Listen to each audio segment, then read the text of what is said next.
2017년을 주의 말씀을 등으로 삼고 빛으로 삼아 달려오게 하신 하나님께서 2018년도는 힘써 하나님을 닮아가라는 표를 허락해 주셨습니다. 말씀을 따라가는 길이 하나님을 닮아가는 것이니까 이것은 한 해만 반짝 이벤트로 진행하고 지나가는 내용이 아니죠.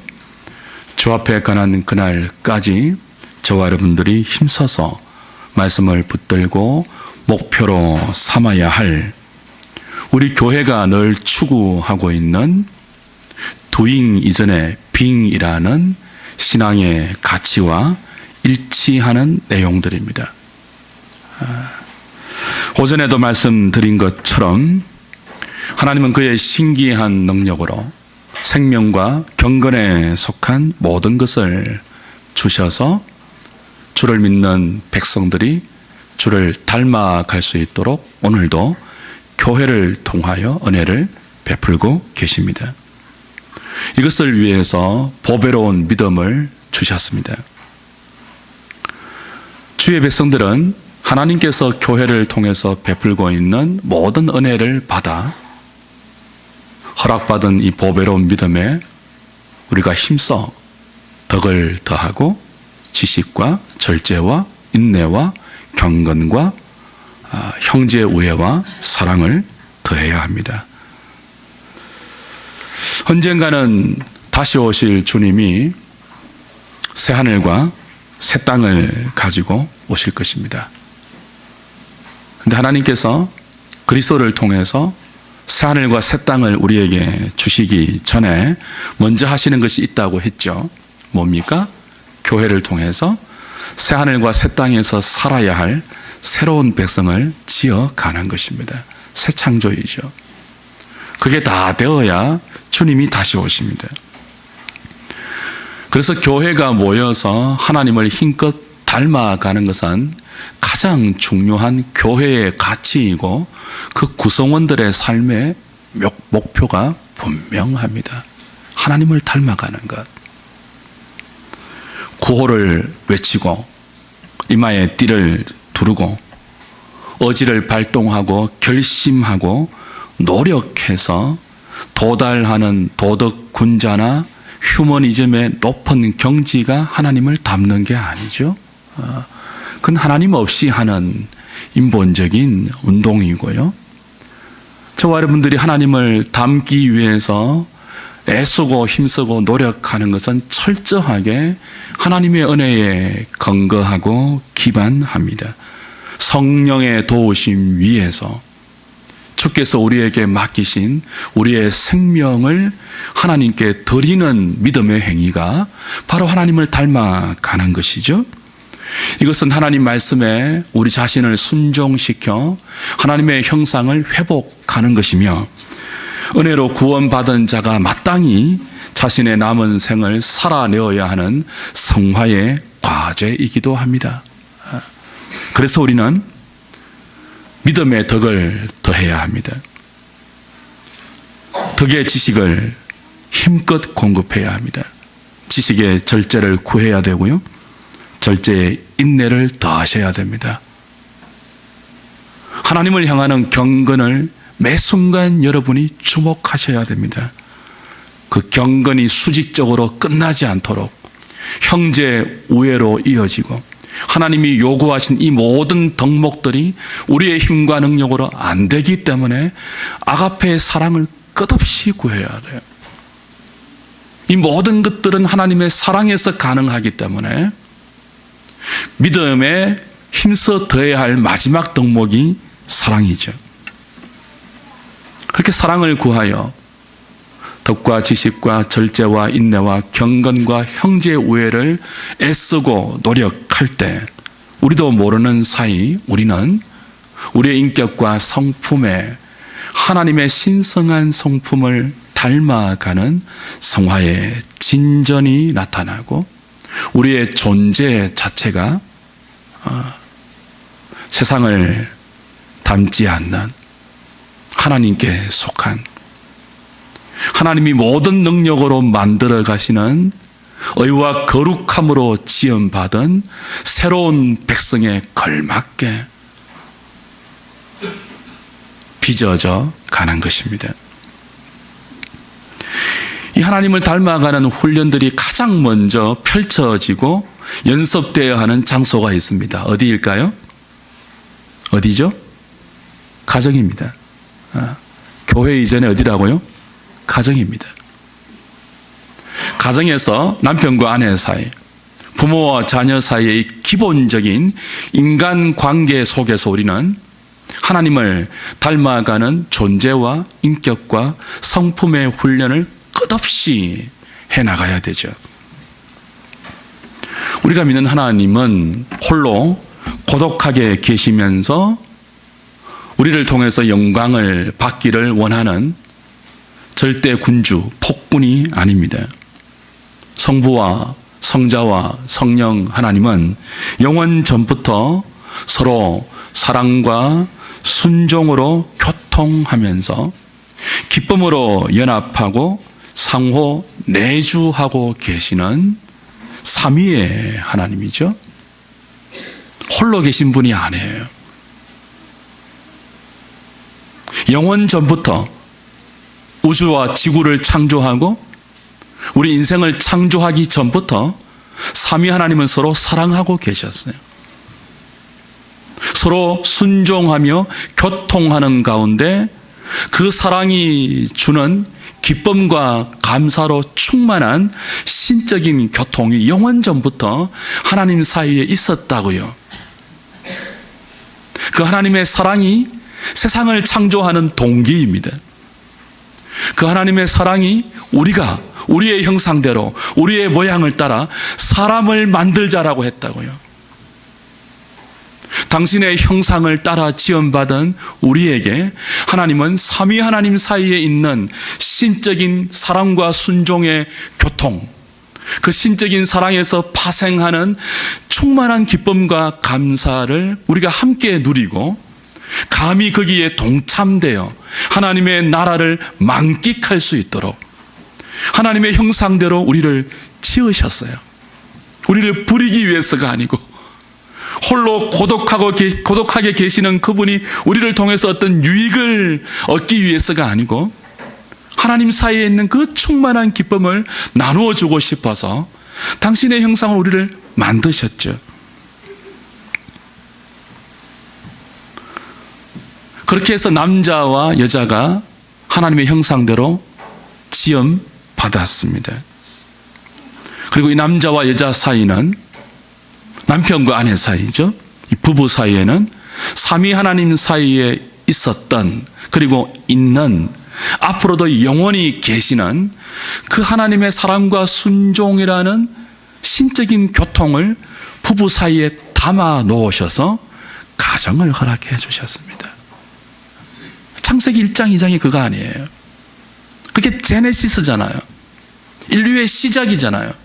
가정에서부터 하나님은 하나님의 사랑을 담아서 그 하나님의 사랑이 담긴 하나님의 나라를 부부 사이에서 구현해내시고 그들이 살아가는 에덴 동산 전체가 그 하나님의 사랑이 영원히 영광 가운데 충만하게 확장되는 것처럼 부부 사이의 사랑과 순종의 기쁨이 감사가 그들이 살아가는 삶의 터전인 에덴 동산에서 지켜지고 경작되고 관리되고 더 확장되어 나가도록 사람을 지으셨다고요.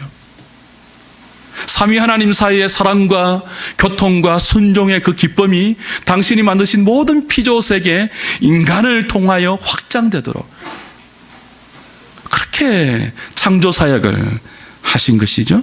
그래서 우리가 하나님의 형상으로 지음 받았다는 것은 놀라운 은혜입니다. 특별한 은혜예요. 그걸 오늘 베드로후서 1장 3절 4절에서는 뭐라고 한다고요? 그의 모든 신기한 능력으로 생명과 경건에 속한 모든 것을 우리에게 주셔서 신성한 성품에 참여하도록 했다. 그렇게 말하는 거예요. 인생의 존재 목적입니다. 그걸 다른 말로 뭐라 한다고요? 하나님을 닮아가는 길이며, 그 하나님을 닮아가는 길은 이를 악물고 어떻게 그 경지에 도달하는 것이 아니고 사랑 가운데서, 하나님의 사랑 가운데 초대되어 그 사랑과 순종을 우리의 삶의 인격과 성품과 존재로 누리고 그걸 흘려보내는 모든 인생의 걸음과 여정과 존재 자체이죠. 우리가 그런 사람들입니다. 이 특별한 은혜가 가장 먼저 훈련되고 연습되고 펼쳐져야 하는 그라운드가 어디라고요? 가정이에요. 가정. 특별히 가정 안에서도 어떤 관계라고요? 부부 관계예요. 남편과 아내 사이예요. 하나님은 아담이 혼자 있는 것을 좋지 않다고 하시면서 하와를 돕는 배필로 만들어 주셨습니다. 가정을 세우신 거죠. 하나님이 가장 먼저 하신 일은 가정을 세워주신 거예요. 왜 그렇게 하셨다고요? 그 가정을 통하여 삼위 하나님 사이에 있는 하나님의 형상으로 교통된 사랑과 순종을 심어주시고 그걸 통해 하나님 나라를 누리게 하신 거죠. 남편에게 하나님이 주신 배역이 뭡니까? 성부가 성자를 사랑했던 배역입니다. 자기를 아낌없이 주시는 사랑의 배역을 남편에게 주셨어요.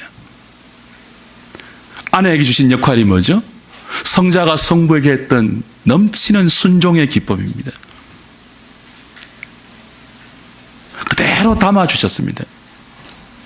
그래서 서로 돕는 배필로 언약 안에서 사랑하고 순종함으로 그들에게 맡기신 하나님의 나라가 사랑과 순종이라는 두 기둥 가운데 지켜지고 경작되고 또 풍성하게 관리되고 확장되어서 그 사랑과 순종이 한없이 퍼져가도록 한 거죠. 우리가 살아가는 모든 영역에서 자손을 통하여 확장되도록 한 거예요. 가정을 통하여 퍼져나가도록 하신 거죠. 아무것도 안 주시고 그렇게 하라고 하신 것이 아니죠. 모든 것을 주시고 하나님은 그 사명을 우리에게 맡겨 주셨습니다. 인간이 살 수 있는 지구를 창조해 주셨습니다. 하늘과 땅과 물에 필요한 모든 것들을 충만하게 채워 주셨습니다. 그리고 생명과 경건에 속한 모든 것인 생명나무를 주셨습니다. 이 모든 것이 하나님을 사랑하고 하나님께 순종할 때, 그리고 그것을 담아 부부 사이의 사랑과 순종의 나라를 만들어갈 때 영광 가운데 완성된다는 언약을 선악가에 심어서 표지로 주셨습니다. 최초의 가정은 그렇게 부부 사이에 사랑과 순종으로 세워져 가는 하나님의 나라였습니다. 최초의 가정은 교회였습니다. 그러므로 하나님을 닮아가는 기독교 신앙의 핵심 가치가 가장 먼저 연습되고 펼쳐지고 훈련되고 발휘되어야 하는 장소는 여러분의 가정이에요.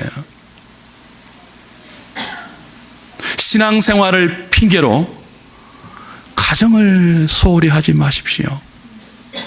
우리 예전에 선배들이 그랬다고요. 그게 믿음 좋은 것으로 알았다고요. 목사가 되면 교회를 위해서 아내와 자식들과 가정을 다 팽개치는 것이 헌신인 줄 알았다고요.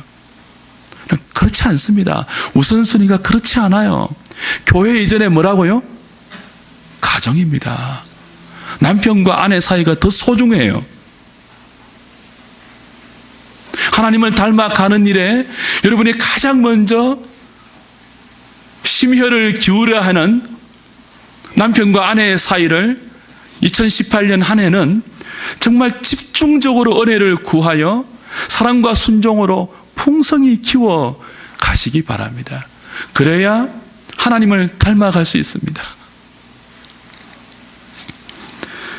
남편과 아내 사이에 사랑과 순종이 없는데 어디 가서 하나님을 닮은 모습을 펼치겠습니까? 제가 여러분 앞에 아무리 멋있게 등장해도 집에 가서 제 아내에게 하나님을 닮았다는 소리를 못 들으면 사기잖아요. 거짓말 치는 거잖아요. 제 아이들에게 존경받지 못하는 아버지라면 철저한 위선자잖아요. 그래서 여러분은 하나님을 닮아가는 모든 신앙의 핵심적인 가치를 가정에서 연습하셔야 된다고요. 아내들은 남편에게 순종하는 과정을 통해서 주를 닮아가는 법입니다. 남편에게 떽떽거리지 마십시오. 주를 닮아가시려면. 남편들은 그때 아내를 쳐다보는 게 아니에요. 남편들은 어떻게 주를 닮아가죠? 아내를 사랑함으로 닮아가는 것입니다. 그걸 안 하고 주를 닮아가는 다른 방도가 없습니다. 하나님이 어떤 하나님이라고? 하나님은 사랑이지 않습니까? 하나님의 사랑이 우리에게 그리스도를 통해서 나타나셨죠. 십자가를 통해서 나타나셨죠. 그 핵심이 뭐예요? 사랑과 순종이에요. 아버지는 아들을 사랑하셨고 아들은 아버지의 사랑에 죽기까지 순종하여 그 사랑을 전하기 위하여 육신을 입고 이 땅에 오셨잖아요.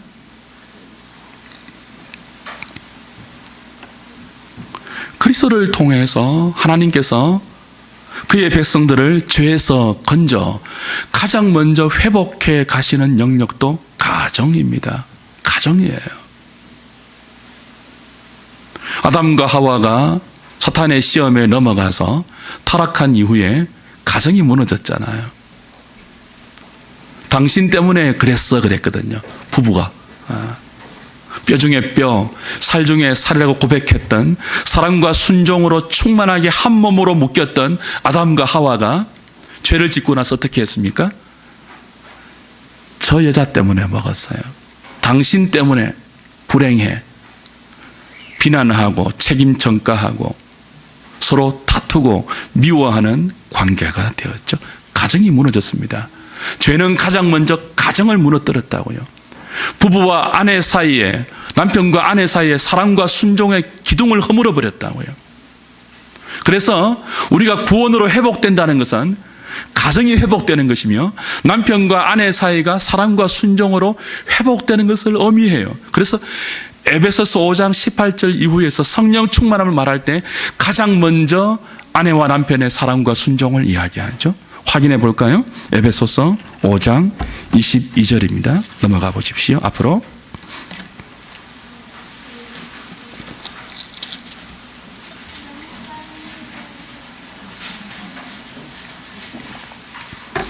(22절) 18절에 성령 충만함을 받으라 이야기 나오고요. 그 다음에 22절부터 바로 이렇게 이어집니다. 아내들이여 자기 남편에게 복종하기를 주께 하듯 하라. 이는 남편이 아내의 머리됨이 그리스도께서 교회의 머리됨과 같음이니 그가 바로 몸의 구주시니라. 그러므로 교회가 그리스도에게 하듯 아내들도 범사에 자기 남편에게 복종할지니라. 남편들아 아내 사랑하기를 그리스도께서 교회를 사랑하시고 그 교회를 위하여 자신을 주심같이 하라. 이는 곧 물로 씻어 말씀으로 깨끗하게 하사 거룩하게 하시고 자기 앞에 영광스러운 교회로 세우사 티나 주름 잡힌 것이나 이런 것들이 없이 거룩하고 험이 없게 하려 하심이라. 이와 같이 남편들도 자기 아내 사랑하기를 자기 자신과 같이 할지니 자기 아내를 사랑하는 자는 자기를 사랑하는 것이라. 누구든지 언제나 자기 육체를 미워하지 않고 오직 양육하여 보호하기를 그리스도께서 교회에게 함과 같이 하나니 우리는 그 몸의 지체입니다. 그러므로 사람이 부모를 떠나 그의 아내와 합하여 그 둘이 한 육체가 될지니 32절 33절 같이 읽습니다. 이 비밀이 그도다. 나는 그리스도와 교회에 대하여 말하노라.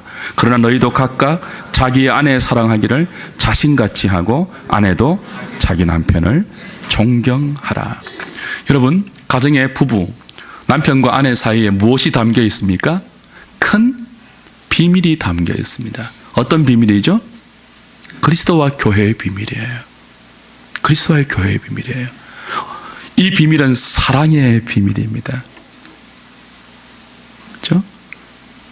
그리스도는 교회를 위해서 자신을 전부 주는 성부 하나님의 사랑의 수여자의 역할을 맡았습니다.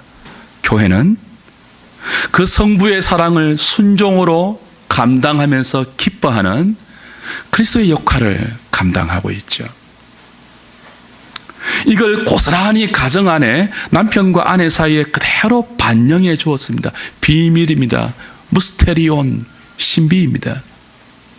그러니 남편과 아내들이요, 여러분의 부부 관계에 이 영적인 신비가 깃들일 수 있도록 사랑하기를 힘쓰십시오. 순종하기로 힘쓰십시오. 그게 우리 힘으로 안 되기 때문에 성령 충만함을 구하셔야 됩니다. 이거 안 하고 무슨 꿈도 꾸지 말라고요? 하나님 닮아가겠다는 꿈도 꾸시면 안 돼요. 아내를 사랑하지 못하는 남편이 어디서 하나님 닮은 하나님의 형상을 드러내겠습니까? 남편에게 순종하지 못하는 아내가 어디 가서 내가 하나님 닮은 주의 백성이라고 말할 수 있겠습니까? 이 첫걸음을 잘 떼셔야 됩니다. 사랑하는 여러분, 부부 사이의 사랑과 순종을 통해서 그리스도와 교회의 관계가 담긴 이 큰 비밀을 여러분이 깨닫고 누리지 못하면 교회 생활도 제대로 못해요. 교회는 그냥 일만 하라고 세워진 공동체가 아니죠.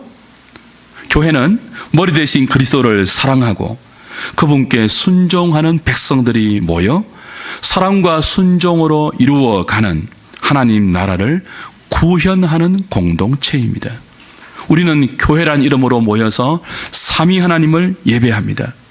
삼위 하나님을 예배하면서 사랑과 순종의 하나님 나라를 이 땅 가운데 구현하고 세워갑니다. 그렇게 하나님 나라를 교회란 이름으로 세워갈 때 구체적으로 교회 안에서 또 훈련하고 연습해야 하는 덕목이 있죠. 많이 있습니다만 2018년도는 교회로 모여서 이 두 가지를 좀 집중하려고 합니다. 뭐죠? 화평과 봉사, 봉사와 화평입니다. 교회는 그리스도의 몸입니다. 그리스도는 교회의 머리입니다. 머리 대신 그리스도가 몸된 교회를 통치하실 때 그의 직분을 교회 가운데 허락하셔서 성도를 온전케 하고 봉사의 일을 하면서 그의 몸을 세워가십니다. 에베소서 4장 보십시오. 에베소서 4장 11절 12절입니다.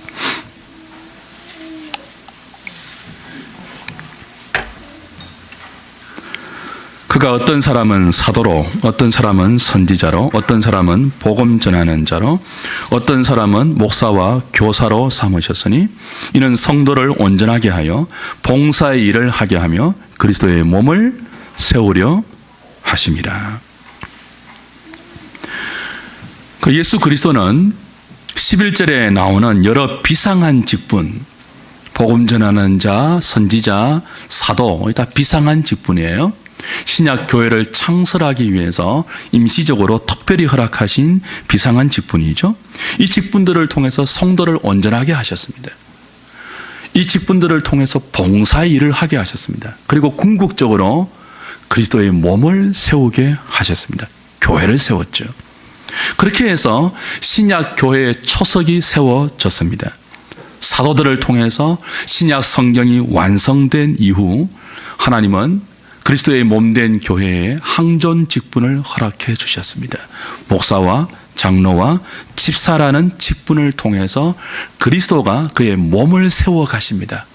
이 직분을 통해서 우리를 온전케 하고 봉사하게 하십니다. 그리고 그리스도를 머리로 받들어 순종하는 그리스도의 몸을 세워 가신다고요. 그래서 교회에는 봉사가 중요합니다. 우리가 교회로 모일 때 일단은 봉사가 중요해요. 목사, 장로, 집사, 권사라는 직분을 받아 하나님께서 맡기신 봉사의 일을 통하여 우리는 온전케 됩니다. 성도로 온전하게 자라가고 그 봉사를 통해서 그리스도의 몸으로 세워져 갑니다. 교회 봉사는 일 자체로 동원되지 않죠.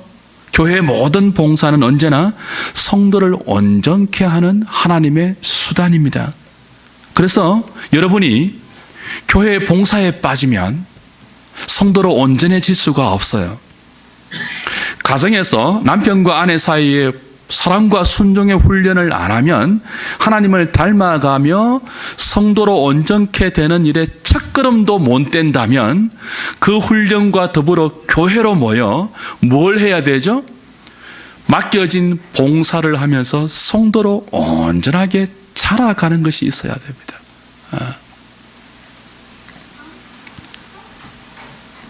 그래서 모든 봉사의 기회에 기꺼이 참여하십시오. 봉사하면서 이런 사람 저런 사람 다 겪어야 돼요. 봉사하면서 이런 형편 저런 상황 다 겪으셔야 돼요. 그걸 다 겪으면서 믿음의 덕을 구하셔야 돼요. 봉사하면서 덕의 지식을 더하셔야 됩니다. 여러분이 교회 가운데 허락된 여러 분야의 봉사를 통해서 믿음의 덕, 덕의 지식, 지식의 절제, 절제의 인내, 인내의 경건, 경건의 형제의 우애, 그 위에 하나님의 사랑을 더하는 훈련을 힘껏 하셔야 되는 거예요. 어디서 그 훈련을 하겠습니까? 하나님을 닮아가는 훈련은 무인도에서 혼자 하는 것이 아니죠. 지체들과 교회로 모여서 함께 봉사하면서 서로의 부족함, 서로의 연약함, 서로의 모자람을 확인하고 때로는 상처를 주기도 하고 받기도 하면서 용납하고 관용하고 참고 인내하는 가운데 하나님의 성품이 우리 가운데 우리의 인격으로 쌓여가는 것입니다. 그러니까 이거 안 하면요, 하나님을 닮아가는 훈련을 다른 데서 못해요. 직장에서 하는 것 아니죠. 가정과 교회에서 먼저 해야 돼요. 그리고 나서 세상에 나가 하나님을 닮은 우리의 인격과 존재와 성품을 발휘하고 드러내고 흘려보내야 하는 것입니다. 가정과 교회에서 이게 안 되면 우리 세상에 나가서 공회와 소음밖에 안 돼요. 빛과 소금이 아니고. 그렇게 교회에 나와서 봉사할 때 기억해야 할, 그 봉사를 통해서 만들어가야 할 또 다른 중요한 덕목이 있죠. 화평입니다. 화평입니다.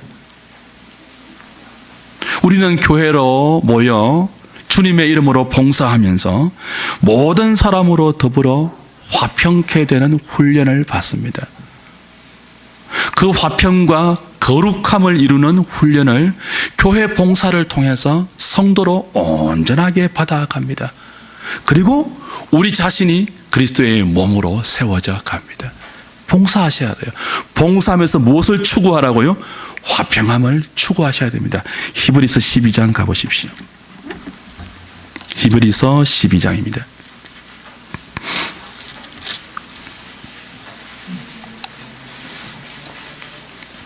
14절이죠. 신약성경 368페이지.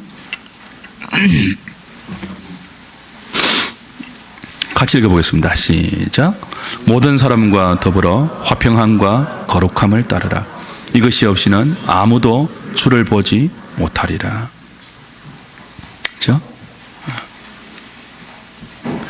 화평함과 거룩함이 없이는요, 아무도 주를 보지 못합니다. 살아생전 화평의 완전함에 우리가 도달할 수는 없습니다. 거룩함을 완성시킬 수는 없습니다. 그러나 적어도 생명과 경건에 속한 모든 것을 하나님께로부터 받은 살아있는 참된 신자라면 화평함과 거룩함을 추구하는 생명의 증거들이 있어야 돼요. 하나님이 다 하신다고 화평함과 거룩함을 이루려는 수단과 그 은혜의 방편들을 아무것도 사용하지 않고 하나님께 다 맡기고 은혜라는 이름으로 방치하면 안 됩니다. 가정과 교회를 통해서 사랑과 순종의 훈련을 하셔야 되고요. 봉사하면서 그 모든 부딪히는 사람과 상황을 통하여 믿음의 덕, 지식, 절제, 인내, 경건, 형제의 우애, 사랑을 힘써 공급하셔서 그 속에서 무엇을 이루어 가셔야 된다고요? 화평함을 이루어 가셔야 돼요. 모든 사람과 더불어 화평할 수 있는 인격을 만들어 가셔야 돼요. 교회에서 말이죠. 무엇을 통해서요? 봉사하시면서. 화평함만 추구하면 거룩함이 깨트려질 수 있죠. 그래서 히브리 기자는 화평함과 더불어서 거룩함을 말하고 있습니다. 거룩함을 강조하면 화평이 깨어질 수 있습니다. 어떻게? 화평을 이루면서 거룩함을 추구할 수 있죠? 거룩을 추구하면서 화평을 깨트리지 않을 수 있죠? 쉽지 않습니다. 그래서 우리는 이 훈련을 교회로 모여 봉사하면서 힘써 이루어져 가야 합니다. 뭘 붙들고요? 말씀의 원리를 붙들고 믿음의 덕을 구하셔서 말입니다. 그 덕의 지식을 힘껏 공급하셔서 말입니다. 지식이 휘두르지 않는 절제로 가도록 말입니다. 그 절제의 인내를 더하시고요. 인내가 하나님을 향한 경건이 되도록 하시고요. 경건이 형제의 우애로 진전될 수 있도록 노력하십시오. 봉사하시면서. 그래서 그 경건의 형제의 우애가 화평함으로 열매 맺게 하십시오. 화평함이 단순한 휴머니즘이 아니고 거룩함으로 함께 나갈 수 있도록 애쓰셔야 합니다. 성령 충만함을 구하셔야 합니다. 2018년 한 해 열심히 봉사하면서 가정에서는 사랑과 순종의 훈련을 하시고 교회에서는 봉사하면서 화평함과 거룩함을 이루기 위해서 헌신하는 우리 자신을 드리는 우리 모든 한우리 식구들 되시기를 주님의 이름으로 축복합니다. 그 다음 사회에서 하나님 닮아가는 사람으로 우리가 힘써 구현해야 하는 덕목들이 있습니다. 창세기 18장으로 넘어가 보십시오. 창세기 18장 19절.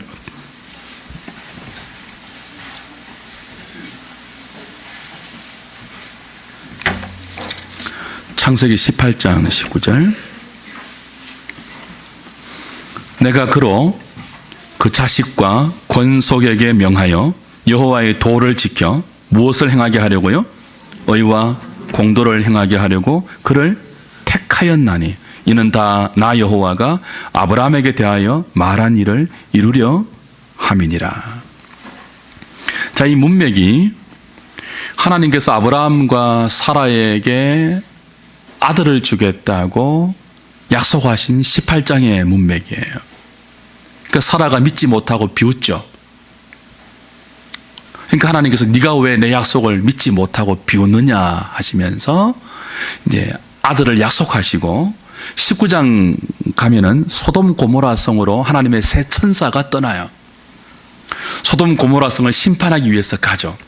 소돔 고모라 성을 심판하기 전에 하나님께서 아브라함에게 내 종에게 내가 할 일을 숨기겠느냐라고 하면서 18장 19절의 말씀을 주세요. 그 말씀 뭐라고요? 내가 그로 아브라함이죠. 아브라함에게 지금 자식을 주시겠다고 약속했잖아요. 근데 이걸 못 믿고 있잖아요. 아브라함과 사라가. 그래서 주시겠다고 하시면서 그 자식을 통하여 뭘 하시겠는지를 말하는 장면이에요. 내가 그 자식과 권속에게 명하여 여호와의 도를 지켜 의와 공도를 행하게 하려고 아브라함을 택하고 사라를 택하였다는 거예요. 자, 무엇과 대조됩니까? 18장 하나님이 아브라함과 사라를 택하여 자식을 주시는 이유입니다. 의와 공도를 행하게 하려고. 19장은 소돔과 고모라 성을 심판하시는 장면이에요. 소돔 고모라는 세상 나라, 언젠가는 하나님의 심판에 의해서 무너질 세상 나라를 대변합니다. 하나님께서 아브라함을 부르신 것은 의와 공도가 없어서 심판받을 수밖에 없는 세상 나라 속에 하나님의 자식들을 통하여 아브라함의 자손들을 통하여 의와 공도를 세우는 하나님의 나라를 이루기 위해서입니다. 여기 의는 체다카라는 단어입니다. 공도는 미스타파라는 단어예요. 그 의를 정의로움, 옳고 바름 뭐 그렇게 번역할 수 있습니다. 옳은 것, 바른 것. 공도는 미스파타로 공정함으로 번역할 수 있습니다. 사실 구약 성경 가운데 가장 중요한 두 단어가 이 의와 공도예요. 체다카와 미스타파인데 이 두 단어가 서로 교차 오차적으로 혼용됩니다. 때로는 이 단어로 번역되고 때로는 저 단어로 번역돼서 막 헷갈릴 수 있지만 종합하면 그거예요. 하나님께서 아브라함을 불러서 하나님 나라를 이루어 가시려고 하는데 그 하나님 나라의 핵심이 뭐예요? 의와 공도예요. 하나는 옳고 바름이에요. 하나는 뭐죠? 공정함이에요. 소돔 고모라가 어떤 나라이죠? 세상 나라를 대변하는 나라입니다. 옳고 그름이 무너진 나라예요. 인간의 욕망 때문에. 공정함이 사라진 나라입니다. 심판받아 마땅한 나라이죠. 오고 오는 모든 세상 나라는 크고 적음의 차이는 있지만 본질은 똑같아요. 인간의 욕망에 근거해서 옳고 바름이 무너지고 공정함이 사라진 나라입니다. 강한 자가 약한 자를 짓밟아 자신의 권리를 더 확장하고 그걸 빼앗기지 않기 위해서 불공정하게 옳음과 바름을 무너뜨리고 자신들의 나라를 유지하는 힘의 나라이죠. 인간의 나라이죠. 세상의 나라이죠. 주께서 저와 여러분들을 그리스도 안에 택하여서 가정에서 사랑과 순종을 훈련받게 하고 교회로 불러서 화평과 그죠?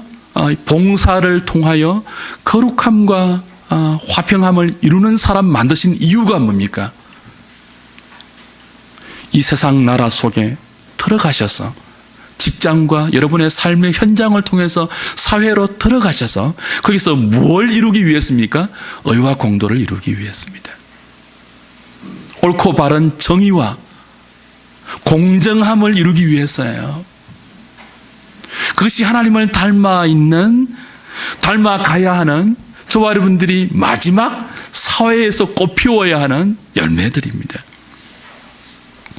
눈앞의 이익을 위해서 옳은 것, 바른 것을 외면하지 않으시는 저와 여러분 되기를 바랍니다.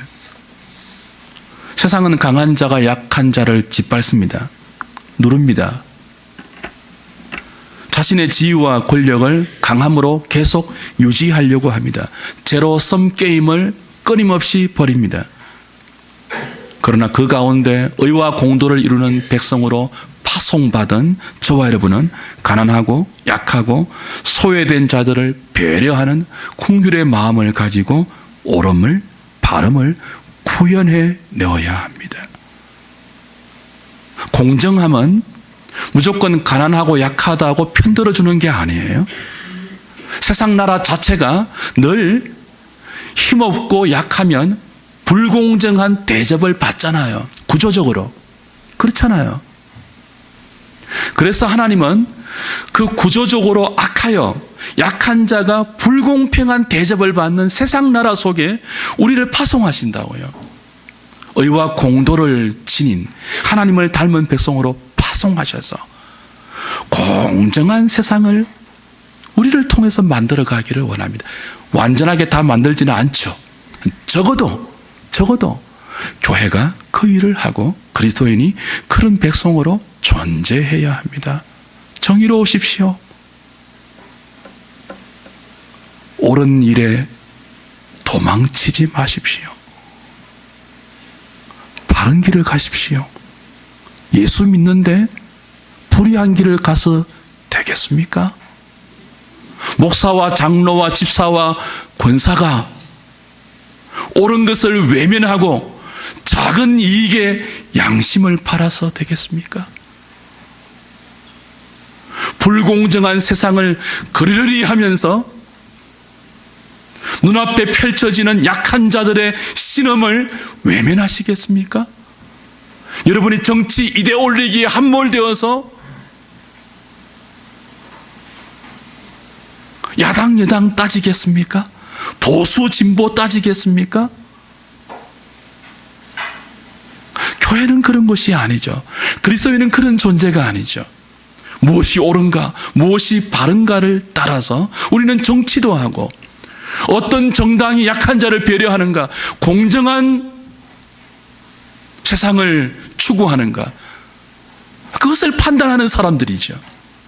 아무 기준이 없이 기분과 감정과 지역과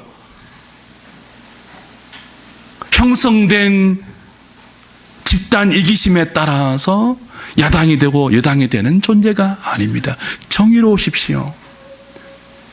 세 번째 사회에서 우리는 정의를 구현하는 사람들입니다.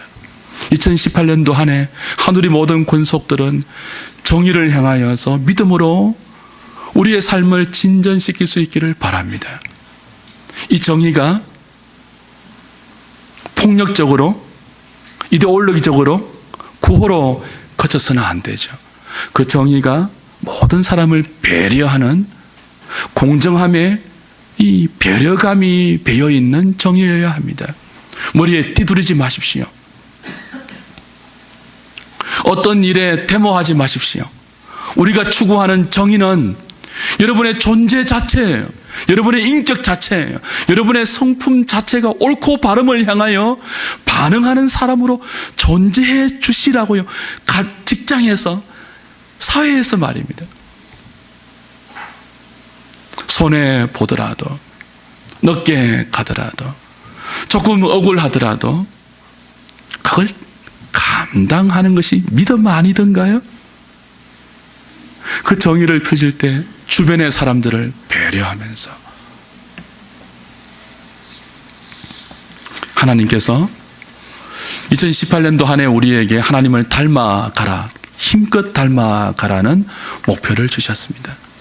그걸 이루어갈 수 있도록 생명과 경건에 속한 모든 것을 우리에게 주셨고, 믿음이란 내용으로 우리를 불러서 덕과 지식과 절제와 인내와 경건과 형제 우애와 사랑을 힘써 더하라고 하면서 이 훈련을 가정에서, 교회에서, 사회에서 지치지 않고 펼쳐 나가라고 명령하고 계십니다.